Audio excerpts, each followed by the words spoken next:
Leibniz, Essai sur l'entendement humain. D'ailleurs,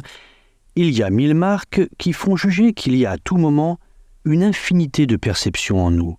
mais sans apperception et sans réflexion, c'est-à-dire des changements dans l'âme même dont nous ne nous apercevons pas parce que les impressions sont ou trop petites et en trop grand nombre, ou trop unies, en sorte qu'elles n'ont rien d'assez distinguant à part. Mais, jointes à d'autres, elles ne laissent pas de faire leur effet et de se sentir au moins confusément dans l'assemblage. C'est ainsi que l'accoutumance fait que nous ne prenons pas garde au mouvement d'un moulin ou à une chute d'eau quand nous avons habité tout auprès depuis quelque temps. Ce n'est pas que ce mouvement ne frappe toujours nos organes et qu'il ne se passe encore quelque chose dans l'âme qui y réponde à cause de l'harmonie de l'âme et du corps, mais ces impressions qui sont dans l'âme et dans le corps, destituées des attraits de la nouveauté, ne sont pas assez fortes pour s'attirer notre attention et notre mémoire, attachées à des objets plus occupants. Car toute attention demande de la mémoire, et souvent,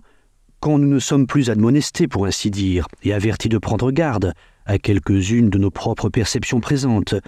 nous les laissons passer sans réflexion et même sans être remarqués.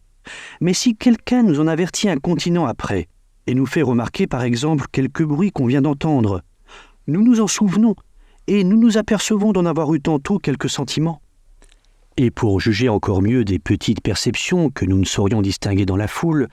j'ai coutume de me servir de l'exemple du mugissement ou du bruit de la mer, dont on est frappé quand on est au rivage. Pour entendre ce bruit comme l'on fait, il faut bien qu'on entende les parties qui composent ce tout, c'est-à-dire les bruits de chaque vague, quoique chacun de ces petits bruits ne se fasse connaître que dans l'assemblage confus de tous les autres ensembles, c'est-à-dire dans ce mugissement même, et ne se remarquerait pas si cette vague qui le fait était seule.